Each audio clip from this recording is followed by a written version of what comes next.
Hey, why didn't the skeleton go to the scary movie? I don't know. He didn't have the guts. Oh, me.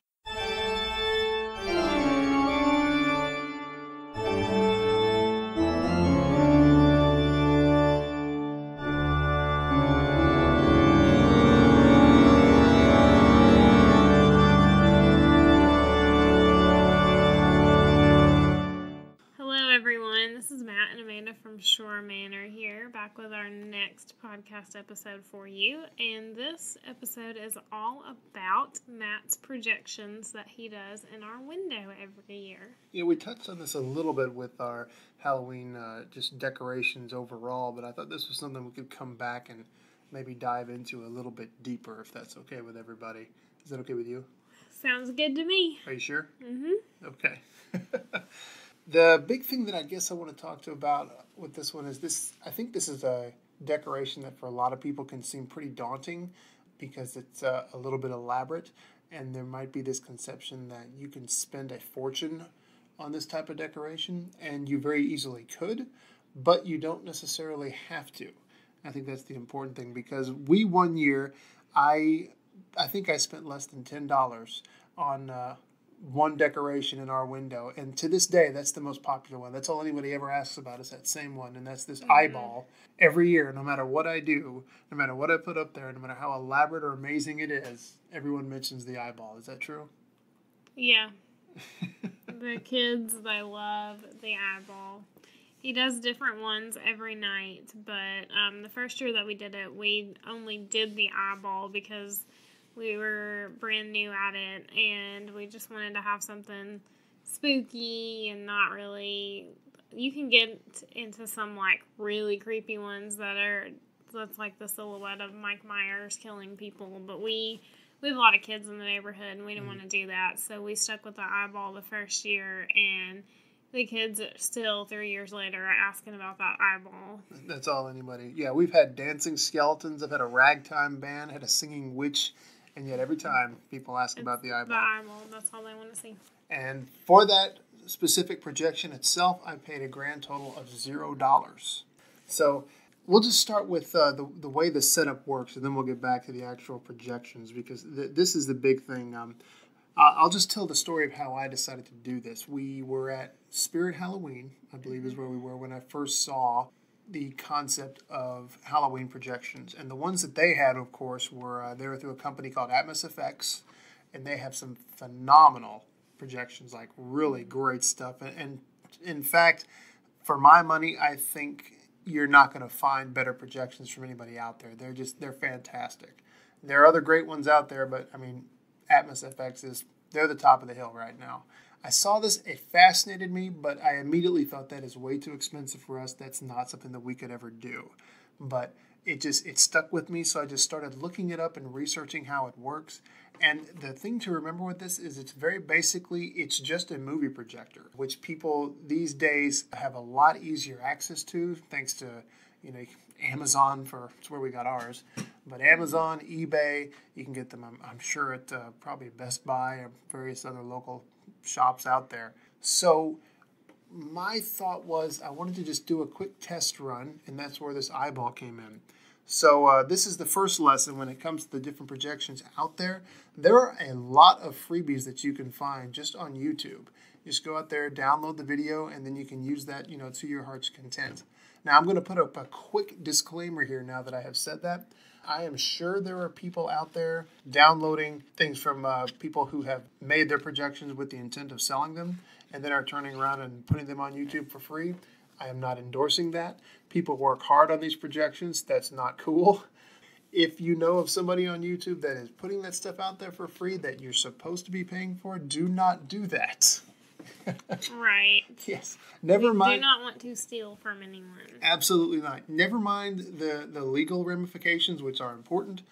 It's bad form. It's not cool. Somebody put a lot of time and effort into something with the intent of trying to crank out a living with it, and we should respect that. But again, There are others who put stuff out there for free. And if you can find it, then by all means, download it. I download the vast majority of the stuff that I have in our current projection library are just a bunch of things that people just put out there, just little bitty things, and they put them out there for free. And the eyeball, the most famous one, is one of them. Since then, of course, I've gotten a few other things. Like I said, Atmos FX is really cool. Another company that I've got things from is Beck Syndicate. They gave me a great Caged Zombie, which is a really good projection. I've used that a lot. Another good one out there, Hallowindow. They have some great projections as well. If you just if you want some alternatives to Atmos FX. If you're like me, I like a good variety, and I use all three of them at this point. But of course, the big thing that you're going to need is a projector. Now, you cannot do projections without a projector. So this is one thing that people think probably is where it gets pricey. And it doesn't have to. You can, of course, go all out, and you can buy, there are $1,500 projectors, there are $3,000 projectors. It's all in what you want. The more that you pay, of course, the better an image you're going to get. But this also comes back to what exactly do you need? So for me, what I decided what we need, I didn't really need a super crisp picture. I didn't need something that looked like you were viewing it on an IMAX screen. I just needed something that looked like there was a ghost hovering around in the window that people would look at as they walked past, comment on it, and then just keep going. And for that, there are some really inexpensive ones out there. The one we currently use, I paid less than $100 for that bad boy, and it does exactly what I need it to do. When I want that eyeball up there, it's up there, it looks good, and you can't mistake what it is. If you got up close to it, you could probably see some pixelation, but most people, they're not going to come right up to our window. Or if they did, we'd have another problem on our hands. Well, yeah, not the way we have our yard set up. This right. window, if you've seen our house on Facebook, you'll see the projection, and you'll notice that it is if you're looking at the picture, it'll be to the right of our front door, and all the trick-or-treaters come up the opposite direction, so nobody gets that close to it. Most people only see it from the road. Yeah, that's true. Yeah, from a distance, the closest anybody might get to it is maybe 5-10 feet, and even at that distance, it still looks good. And really, on Halloween, even if they get super close, they're probably not going to be looking at it for longer than a minute or two, and they're really not going to notice. It's true. Hopefully, there's so much in our yard that they just have to keep looking around and check out everything. It's just one more thing to look at. True. But in addition to the projector, of course, you will also need a screen. This is another thing that gets a little bit confusing, I think, to some people, or I should say a little bit intimidating, because Atmos FX, I'm not knocking their product. I'm sure it's fantastic. They sell projection material, as what it's called, for I think it's at least $30. I mean, it can be pretty pricey. The thing is, I'm sure that material is fantastic, and I'm sure if I used it, I would not be disappointed. This again comes back to what do you need? And for what we were doing, we just don't need a absolutely perfect, crystal clear projection screen. What we can get away with is we just use a simple $2 shower liner. $1. $1? They've gone down last time. We get our shower curtain liners from Dollar Tree because you can get them for $1 there, and they last just as long as anything else that you would pay more for. So Matt actually took the old one that we had that we needed to replace because it was all gross on the bottom, as they tend to get in the shower. And he cut that part of it off so that he was only using the clean part of it, and then made a wood frame the exact dimensions of our window and stapled the shower curtain liner to the wood frame, and that's what he projects on every year. Yeah, I don't think we've had to replace it yet. Mm-hmm. And I mean, but again, let's just assume worst case scenario, you have to replace that thing every year. It's $1, right? Because the wood frame is going to last you. I'm going to add one caveat to that, of course, depending on the wood you buy. If you buy ratty wood that's falling apart, then yeah, you get what you pay for. But if you buy some decent wood for your frame, you should be in good shape. All you need is 4 strips of wood, some L brackets and screws, and then then just staple that screen on, and you're good. It will be a perfect screen. It has been for us. It's been fantastic every year. Our library at this point consists of, we've got, good Lord, help me go through all of these. We have, of course, the eyeball. I know the eyeball, the singing witch, and the dancing jack-o'-lanterns. We have. That's about it. Yeah. I'm horrible. I forget to look, and Matt's like, "Did you notice the new projection?" Like, no, there are 31 of them. I didn't know it was something new. Yeah, we have.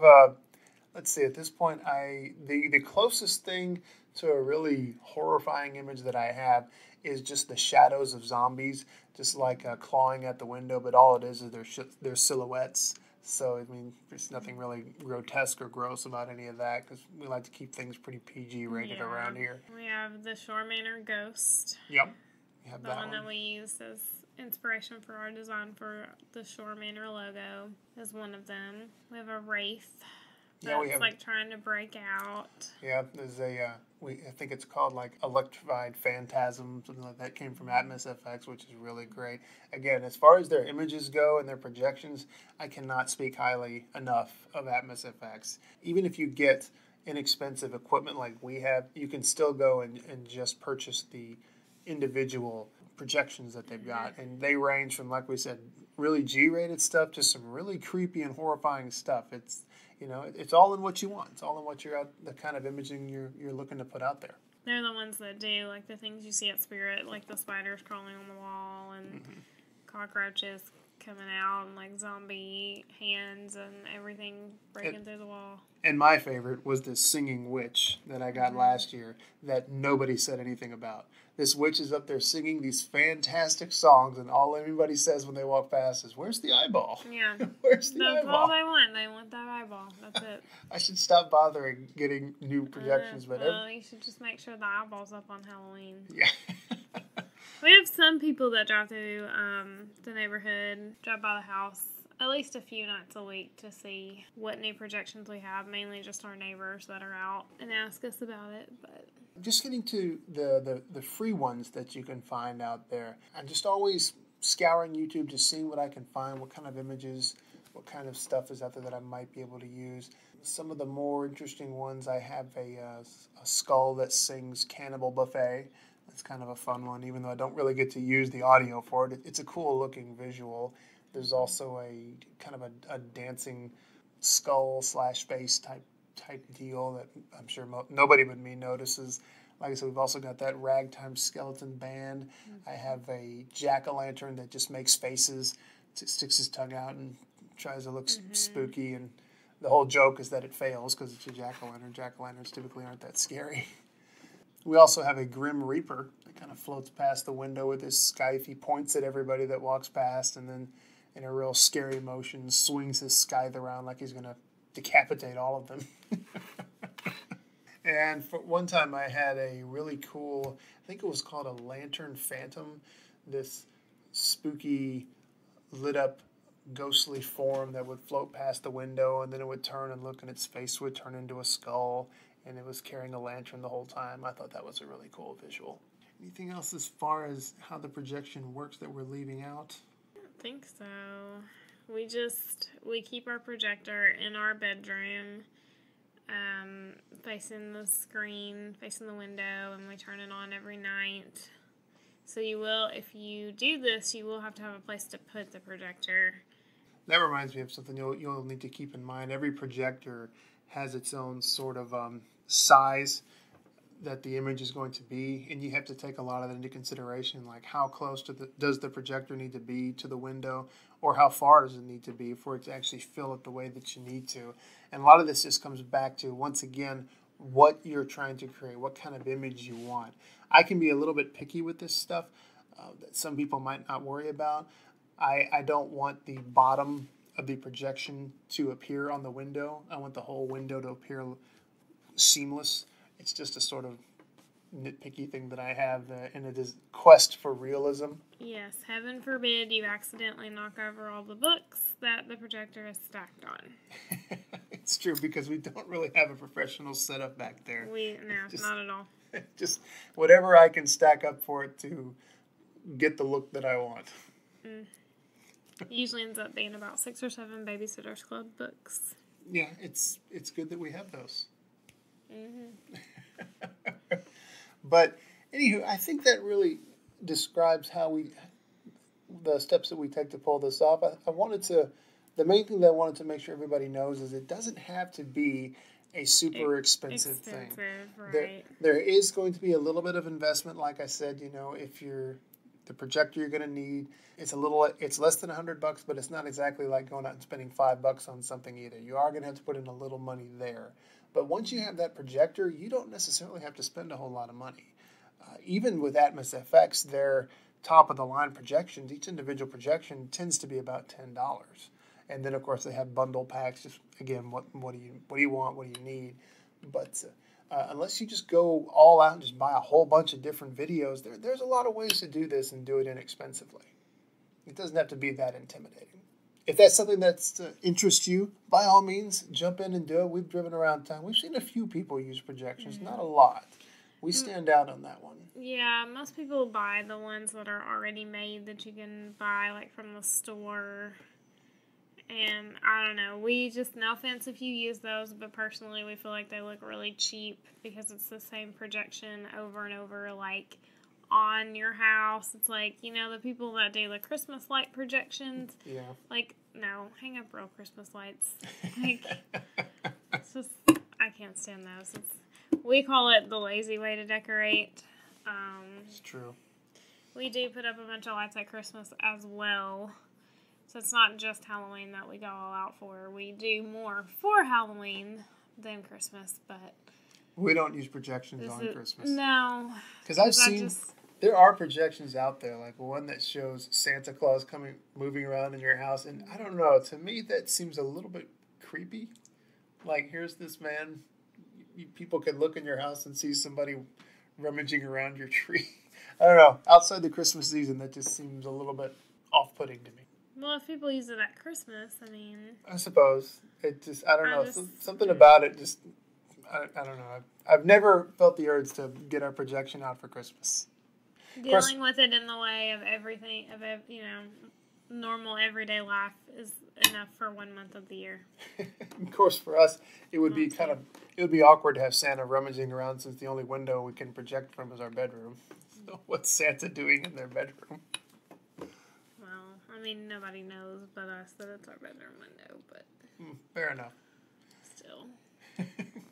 Well, I think that pretty well effectively describes the steps that we take to going into Halloween projections and how to build it, how to set it up, what you can do. If you have any questions, feel free to even email us or post a comment on our Facebook page, facebook.com/Schorr Manor, SCHORRMANOR. So, yes, like Matt said, get on Facebook, like our page. He does post every night what our new projections are. So those will be coming up here in just a couple weeks. This is true. And that way you can see what we're talking about in this episode. Yeah, you can check it all out for yourself. And as far as this podcast goes, make sure that you rate, review, and subscribe. Give us some kind words. Give us a lot of stars. Make us look good. We can use all the attention we can get. And as we always say here at Schorr Manor, happy haunting.